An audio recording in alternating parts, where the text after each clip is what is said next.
시편 12편 말씀입니다. 오늘 다윗의 또 시를 우리가 읽었습니다. 다윗의 인생에서 그가 이런 다윗의 평생에 살면서 고난의 시간들을 통해서 오늘 이 말씀이 또 기록이 되었으며, 우리의 인생의 고난은 우리가 더 깊은 영성으로 들어갈 수 있는 길이라는 거예요. 많은 사람들은 고난받기를 싫어하고 힘들어하지만 우리에게 이 고난이 우리를 더 깊이, 우리를 더 깊은 영성으로, 더 주님의 손길로 우리는 다가가는 어떻게 보면 동기라는 거예요. 그래서 우리는 고난을 두려워하는 것이 아니라 고난 속에서 어떤 하나님을 만나느냐에 대한 흥분을 가지셔야 돼요. 그리고 기대하셔야 돼요.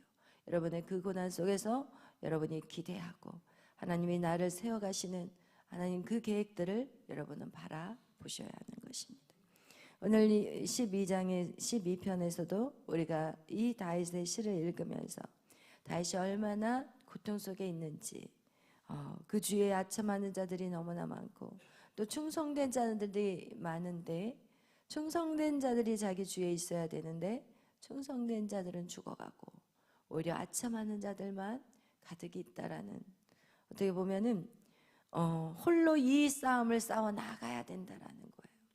여러분의 인생에서 모든 고난 앞에서 여러분 스스로가 일어서야 되는 거예요. 그런데 우리는 자꾸 누군가에게 기대고 싶고 누군가를 붙잡고 싶고 또 여러분하고 같은 마음이 있는 사람들과 함께 그 길을 걸어가고 싶은 마음들이 있을 거예요. 그러나 여러분이 홀로 서야 되는 거, 이것이 신앙이라고 저는 생각해요. 그리고 결국 그렇게 생각하는 사람만이 성장할 수 있어요. 누군가를 기대하고 누군가를 의지하고, 그래서 하나님은 사람을 의지할 때 그 사람을 통해서 반드시 버려지는 아픔을 당하게 하세요. 그리고 마치 내 편인 것 같이 내 옆에서 그렇게 목사님 막 이러면서 사랑스럽게 다가오고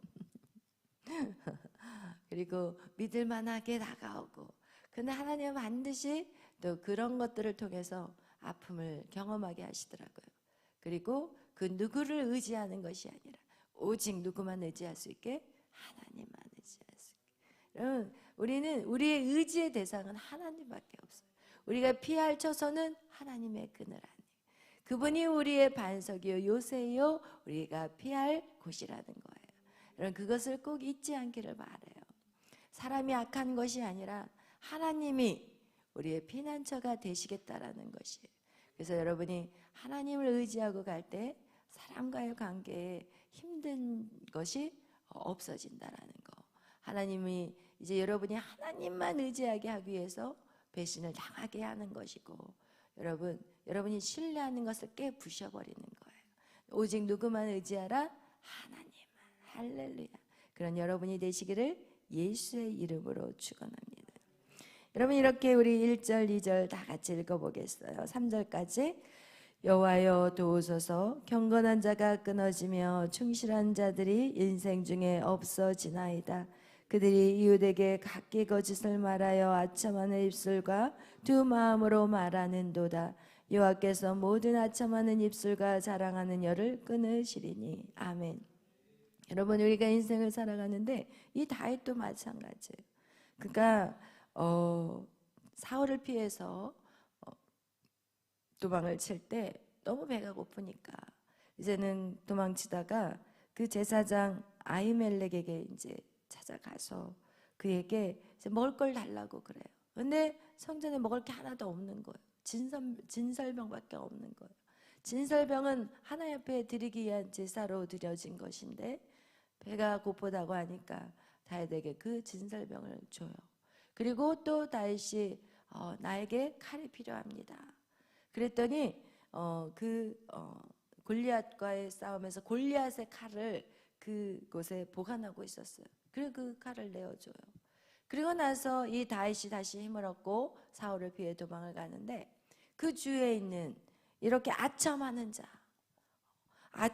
자들이 결국 다윗에게 그것을 고발했고, 사울에게 고발을 했고, 사울이 그 아히멜렉과 그 모든 제사장 85명을 다 죽여버려요. 여러분, 이런 사건을 보면서 그 제사장들이 무슨 죄가 있냐는 거예요. 하나님 앞에 충성을 다해 일하는 제사장이 무슨 잘못을 했냐고요. 그러나 처참하게 죽임을 당해요. 오늘 성경의 말씀과 같이 충실한 자들이 인생 중에 없어지고, 우리가 생각할 때는 저 사람은 더 오래 살아야 될 것 같은데, 그리고 그 사람이 살아 있어야지 소망이 있을 것 같은데, 세상은 우리의 생각과 다르다라는 거예요. 오히려 충성스러운 자들이 세상을 떠나버리는, 그럼 미국에서도 그 일들이 있었잖아요. 정말 하나님의 복음을 전했던 그 젊은 나이에 죽임을 당하잖아요. 그것이 오늘날 우리의 삶 속에 있다라는 거예요. 오히려 아첨하는 자들이 더 길게 살아가는 모습들. 그러나 하나님의 역사는 우리가 그것을 보며 낙심하고 절망할 것이 아니라는 거예요. 모든 것은 누구의 손에 있다? 하나님의 손에 있다는 거예요. 충성스러운 사람이 아무리 많아도 그것이 우리의 이김과 짐과는 상관이 없다라는 거예요. 우리가 사람을 바라보면서 저 사람이 나라를 바꾸고 변혁시키겠다. No. 그 배후에 누가 계시냐는 거예요. 하나님이 계신다라는 거예요. 우리가 그렇기 때문에 절망할 이유가 없는 거예요. 우리가 하나님을 신뢰하고 계속해서 하나님을 바라보면은 하나님이 그 혀를 끊어버리신대요. 그 입술과 자랑하는 혀를 끊어버리신대요. 아첨하는 모든 입술들. 그런데 그들이 뭐라고 말하느냐? 4절 우리 다 같이 읽겠어요. 그들이 말하기를 우리의 혀가 이기리라. 우리의 입술은 우리의 것이니 우리를 주관하는 자가 누구려 함이로다. 아멘. 여러분, 우리가 잘 기억해야 될 것은 우리의 전쟁이 어디에 있느냐? 혀에 있다라는 거예요. 아멘. 오늘 이것을 정확하게 말씀하고 있어요. 여러분, 우리의 전쟁은 어디에 있다? 혀에 있어요. 우리의 말을 어떻게 하느냐가 오늘 하루도 어떤 사람 살리고 어떤 사람을 죽이는 거예요. 악한 사단은 우리의 혀를 사용해요. 하나님도 우리의 혀를 사용하고 악한 사람도 우리의 혀를 사용해요. 그 다음에 우리의 입이 무엇을 놀리느냐는 거예요. 아멘. 네가 말하는 대로 내가 시행하리라. 세상도 말해요. 말 조심해라. 말대로 된다. 이것이 여러분, 오늘도 여러분의 싸움은 이 혀예요. 여러분의 입에서 무엇이 나가느냐, 이것으로 오늘 하루도 여러분이 열매를 거둘 것이고, 어떤 사람은 열매가 아닌 여러분 정말 악한 행위들을 하고 살아가게 될 것입니다. 오늘 우리의 혀, 우리의 것, 우리를 주관하는 이 모든 우리라는 이 악한 하나님의 말씀이 아닌 우리의 혀라는 거예요. 여러분, 오늘 여러분이 무엇을 말하든지 하나님의 말씀으로 말씀하시기를 바라요. 여러분, 어디 곳에 누구하고 만나든지 하나님의 말씀으로 하시기를 바라요. 사람을 편을 들어준다든지 그 사람을 공감해 준다든지 이러면서 우리는 죄를 짓게 돼요. 결국은 여러분 절대로 그 자리에 있어서는 안 되고, 만약에 있다고 해도 여러분의 입을 닫으셔야 되는 거예요. 절대로 공감을 해줘서는 안 되고, 그것이 하나님의 방법이 아니라면 우리는 절대로 그 자리에 있어서도 안 돼요. 아멘. 여러분, 이거와 같이 우리의 이 싸움은 우리의 혀의 싸움임을 기억하시고, 여러분이 오늘도 긍정의 말, 하나님의 말씀, 소망의 말씀, 살리는 말씀, 하나 되는 말씀들만 전하는 자가 되시기를 예수의 이름으로 축원합니다. 마음이 상한 자, 상처 입은 자, 시험 든 자가 여러분에게 뭔가를 말할 때 여러분은 정말 주의하셔야 돼요. 그 사람을 생각해 준다고 해서 그 사람의 말을 공감하는 순간 여러분도 똑같은 시험에 빠져들게 된다는 거예요. 그래서 여러분이 항상 깨어있으라는 것은 그것을 말하는 거예요. 여러분 안에 하나님의 뜻이 아니라면, 이것이 분리와 분당과 당을 짓는 것이라면 여러분 절대로 여러분의 입을 말을 섞어서는 안 돼요. 그래서 여러분 그럴 때는 들어주는 것이고, 그리고 기도해야 되는 거예요. 하나님, 이들이 하나 되게 하여 주시고, 하나님 정말 내 언어가 이들을 바꿀 수 없다면 내 기도함으로 내가 하나님의 그 편에서 내가 행동하게 해주시옵소서. 이렇게 여러분이 움직이시고 오늘 하루도 승리하는 여러분이 되시기를 예수의 이름으로 축원합니다. 우리 5절 말씀 읽겠습니다. 여호와의 말씀에 가련한 자들의 눌림과 궁핍한 자들의 탄식으로 말미암아 내가 이제 일어나 그를 그가 원하는 안전한 지대에 두리라 하시도다. 아멘. 오늘 여호와의 말씀이 이제는 우리의 혀, 우리의 입술이 아닌 여호와의 말씀이 있어야 돼요. 아멘. 가련한 자들의 눌림과 궁핍한 자들의 탄식. 하나님은 가련한 자들을 돌아보시고 눌림과 궁핍한 자들의 탄식을 하나님이 그들을 찾아가셔서 그들을 정말 안전한 지대에 두신다라는 거예요. 그런데 여러분, 우리는 자꾸 그 일을 우리가 하려고 해요. 우리가 사람들을 위로하는 것들, 어떻게 보면 그 위로보다는 하나님 앞에 나가세요. 하나님 앞에 기도하세요. 하나님 앞에 그 문제를 고하세요. 근데 우리는 그걸 자꾸 내가 그 문제를 해결해 주려고 해요. 왜 그러는지 그거는 모르겠어요. 각자의 마음에 따라 다르겠죠. 선한 마음일 수도 있어요. 내가 주를 위해서 이 영혼을 나에게 맡겨줬으니까 도와야겠다. 이런 선한 마음들도 있을 것이고. 그러나 여러분이 기억해야 되는 것은 예수 그리스도의 그 사역 중에 제자들이 복음을 증거할 때 그들에게 구구절절 설명하지 않았어요. 와 보라. 예수께 나아가 보자. 예배 안에, 기도 안에, 말씀 안에 나아가 보자. 여러분, 우리가 사람을 붙잡고 얘기를 하다 보면 오히려 사람에게 자꾸 의지하게 되고, 나에게 어떤 조언을 들은 사람은 자꾸 그 조언을 들으려고 더 붙어 있지만 해결이 안 돼요. 많은 사람들이 사람들의 문제를 해결해 주려고 막 하다 보면은 계속 같은 얘기를 반복해요. 저도 이 상담을 하다 보면은 한 얘기 또 하고 한 얘기 또 하고, 분명히 몇 달 전부터 내가 이럴 때는 이렇게 하세요, 저렇게 하세요 그러는데 하나도 안 바뀌어. 또 물어봐, 또 얘기해. 그냥 돌아버리겠어. 제가 깨달은 게 있어요. 왜 같은 얘기 지금 반복하고 있잖아요. 예배 안에 들어오세요. 내 말 들으려고 하지 마세요. 쉽게 인생을 살려고 하지 마세요. 우리는 자꾸 이 쉽게 인생을 살려고 하니까 사람을 붙잡는 거예요. 잘 보세요. 예배 나오기 힘들거든요. 매일 예배 드리기 힘들거든요. 기도하기 힘들어요. 기도했는데 5분밖에 안 지났어. 기도했는데 10분밖에 안 지났어. 목도 안 나와. 기도했는데 졸리기만 하고. 자꾸 사람을 붙잡아요. 여러분, 한번 사람 붙잡고 해보세요. 도와줘 보세요. 해결되나? 제가 깨달은 게 그거예요. 여러분에게 어떤 사람이 뭔가를 조언하고 도움을 요청할 때 한두 번은 해줄 수 있지만 결국은 예배 안에 나오지 않으면 해결이 안 돼요. 주님을 만나야 되는 거예요. 사람의 말이 아무리 유사철리고 여러분이 능력이 있다고 해도, 여러분이 능력 있는 분들이 여러분이 안수해서 쓰러진다 해도, 넘어져 자빠진다고 해도 왜 그걸 은혜를 왜 받게 하냐? 더 열심히 교회를 나오게 하기 위해서 안수를 하고 병을 고쳐주고 문제를 해결해주는 역사들이 나타나는데, 그 문제가 해결돼 버리면 교회가 뜸해져요. 건강 고쳐놓으면은 더 불나게 돌아다녀. 문제 해결되면 잠퍼 자고 안 나와. 우리가 왜 예수 그리스도의 능력이 우리 안에 임하는데, 그런 기적과 같은 역사들이 나타나면 더 열심히 주님 앞에 매달려야 되는데, 우리가 이 신앙은요, 훈련이에요. 훈련받지 않으면 매일 은혜 받았다고 매일 교회 나올 수 있겠어요? 절대 아니에요. 우리는 매일 우리의 육신을 치는 훈련을 해야 돼요. 매일 교회 앞에 나와야 되는 이 훈련들이 우리의 삶에서 이루어져야 되는 거예요. 다른 사람 너무 편한 거를 원해. 그냥 저는 기도 한번 받으면 뚝딱 문제가 해결되면, 그러면 그 훈련은 언제 받겠냐는 거예요. 그러려면 군대에서 군사들을 훈련시킬 이유가 없는 거예요.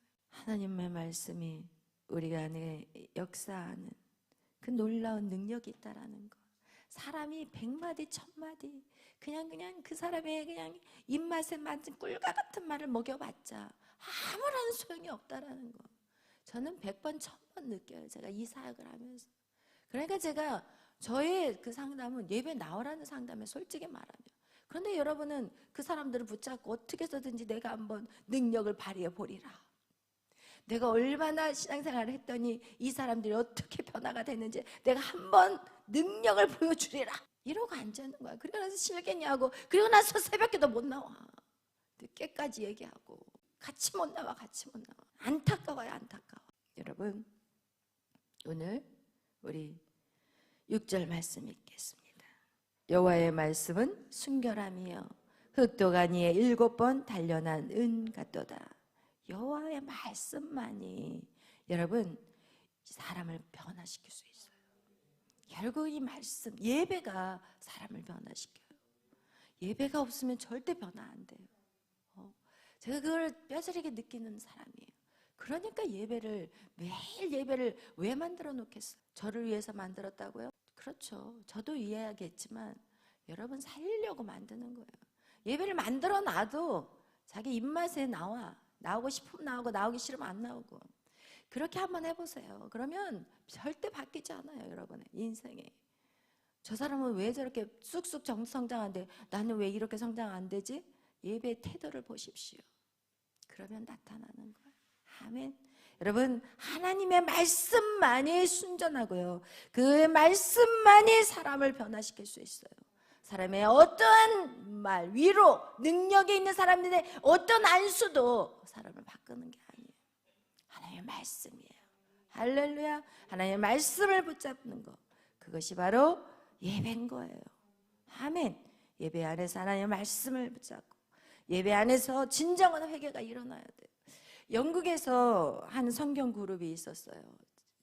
그 분이 이제 간증한 얘기를 이제 누굴 통해서 들었는데, 이 영국에 가서 이제 열심히 미국에서 그 사역을 하고 진짜 많은 사람들이 예수를 믿게 되자 이제는 하나님의 그 부르심에 따라 이제 영국으로 이제 가서 이제 그 일들을 감당하는데, 그 일을 감당하다가 이제 소그룹을 만든 거예요. 왜냐하면 영국 같은 경우는 교회가 많지가 않고 이미 교회가 다 이제는 팔려버렸어요. 세상으로 팔려서 커피숍이 돼버리고 또 피트니스 센터가 돼버리고 막 이렇게 다 바뀌어버리니까 이제 예배할 장소가 없으니까 영국에 가서 이제 소그룹 모임을 한 거예요.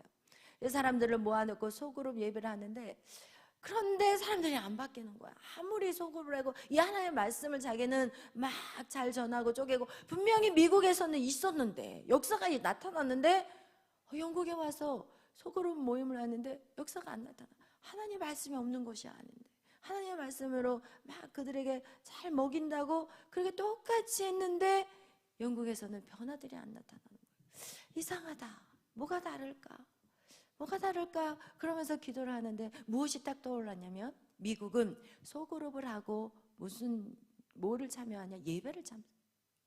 소그룹을 하고 나서 꼭 이렇게 정규적인 예배가 있었어요. 그러나 영국에서는 예배가 없었던 거예요. 왜냐하면 예배할 장소가 없었기 때문에 그냥 말씀 양육같이 소그룹 모임만 했던 거예요. 그래서 안 되겠구나. 재정을 투자해서라도 예배를 만들어야 되겠구나. 그래서 아주 작은 교회에 이제는 얼마의 사용료를 내고, 그리고 나서 목사님이 이제 그 일대를 찾아보니까 목사님이 계셔요. 목사님들이 계시는데 예배를 안 드리는 거예요. 그래서 그 목사님 한 분을 기도하면서 이제 초빙을 하고 그 목사님한테 교통비라든지 조금 약간의 사례비를 드리면서 이 예배를 인도해 달라고 한 거예요. 그러면서 그 예배를 시작한 거예요. 그리고 났더니 사람이 바뀌더래요. 여러분, 우리는 예배해야 되는 거예요. 우리는 예배하기 위해서 태어났어요. 하나님을 찬송하기 위해서 우리를 태어나게 했는데, 여러분, 우리는 그 예배를 내가 태어난 목적을 정확하게 알고 매일 그것을 드린다면 우리가 살아나기 시작하고 더 능력 있게 일어서게 되는 거예요. 여러분, 우리가 그것을 꼭 기억하시기를 바라요. 예배는 절대 귀찮은 것이 아니라는 것. 그리고 우리는 이 영원한 나라 천국에서, 요한계시록 4장이 바로 천국에서 예배하는 모습이에요. 예배하는 거예요. all day 24시간 주님을 예배하는 거예요. 근데 이 땅에서 이 예배가 싫은데 천국에서 무슨 예배를 드리겠냐는 거예요. 이 예배는 정말 우리가 살아있는 이유라는 걸 아시기를 바라요. 여러분, 밖에 나가서 전도하는 거, 이 예배 드릴 때 이 안에 오는 이 성령이 우리가 나가서 그 땅을 점령하게 하는 것이지, 여러분이 그 땅을 지배하거나 다스리는 게 절대 아니라는 거예요. 여러분 안에 있는 성령, 이 예배 안에 채워지는 이 성령이 여러분 사람을 전도하는 것이고 여러분의 입술에서 하나님의 말씀을 나가게 하는 것이고, 그렇지 않으면 우리는 담대하지 못해서 내가 예수 믿는다라는 말도 못하고 예수 그리스도도 전하지도 못해, 입도 뻥끗도 못해. 솔직히 말한다면 하나님 그렇게 해주게 해주세요. 몇 번의 기도가지고 그게 될 것 같냐는 거예요. 절대 아니에요. 여러분 안에 누가 오시면, 성령이 오시면 그냥 가만히 있어도 입이 막 얘기하다가 막 거리로 전도하는 말을 하게 되고. 그러니까 우리 누구예요? 다영 집사님 같은 경우는 여러분 친구를 만나도 그냥 얘기하다 보면 막 복음을 전하고 예수 믿으라고 해버리니까 친구, 친한 베스트 프렌드가 야, 너 좀 약간 이상해졌다. 안 만난대요. 나 너 좀 이상해진 것 같다. 그만해라, 그만해. 너 어디 교회 다니냐? 막 그 이단 아니냐? 막 이러면서 자기랑 그렇게 친하게 지냈던 두 베스트 프렌드가 있는데 그 친구들이 다 막 안 만나려고 피하고 다닌대요. 그러다가 이제는 어느 날 갑자기 연락이 와가지고 야, 좀 만나자 그러면서 저한테 그러더라고요. 다영 집사님, 그 친구들을 만나야 될까요? 말아야 될까요? 그러길래 만나긴 만나야 돼요. 항상 선을 갖고 있어야 돼. 이렇게 연결고리를. 그래야지 전도할 거 아니에요. 그죠? 완전히 끊어버리면 어떻게 전도가 되냐고요. 그러니까 선은 그냥 갖고 있는데 그 친구가 만나자고 할 때만 그냥 살짝 만나라고 그랬어요. 만나되 그냥 내가 어떻게 살고 있는지, 이 사는 삶이 얼마나 행복하는지를 그냥 얘기하라고 그랬어요. 여러분 이거와 같이 여러분 예수를 진정한 예수 안에 성령이 충만해지면 이게 말이 그냥 참을 수가 없는 거야. 왜? 가장 좋은 것을 주고 싶거든요. 아멘. 그와 같이 여러분 우리가 하나님의 말씀으로 먼저 순결해지고 단련되어져서 여러분 우리가 이 세대의 그 말씀으로 영원까지 이 하나님의 그 말씀이 보존되게 하는 것이 바로 우리가 해야 될 일이라는 거예요. 우리 7절 8절 읽겠습니다. 여호와여 그들을 지키사 이 세대로부터 영원까지 보존하시리이다. 비열함이 인생 중에 높임을 받는 때 악인들이 곳곳에서 날뛰도다. 아멘. 여러분 그러나 이 세상은요 만만치 않아 보여요. 그죠? 비열한 인생들, 이 입술에 아첨하는 그 입술들, 자랑하는 그 혀를 갖고 있는 자들이 어떻게 해요? 인생 중에 높임을 받는 그런 모습들이 우리 눈에 보인다라는 것이. 악인들이 곳곳에서 날뛰고 있어요. 오늘 우리나라가 지금 날뛰고 앉아 있잖아요. 진짜 날뛰고 앉아 있어요. 지금 오늘 우리나라가. 와 주여. 그러나 우리 하나님은 다 보고 계세요. 아멘. 하나님은 다 보고 계세요. 그리고 하나님의 백성들이 기도하고 부르짖고 하나님 앞에 메어 달릴 때 하나님이 그 모든 것들을 역전시켜 주신다라는 것, 우리를 안전한 지대에 우리를 이끌어 가신다라는 것을 여러분 꼭 기억하셔서 오늘 정말 우리가 믿음으로 간구하시되 여러분이 살아내야 돼요. 믿음으로 살아내야 돼요. 여러분 육신을 쳐야 돼요. 더 쳐야 돼요. 아멘. 여러분 육신을 쳐서 하나님의 성령이 여러분 안에 충만하는 그때까지 우리는 계속 주님 오시는 그날까지 오직 전진이에요. 아멘.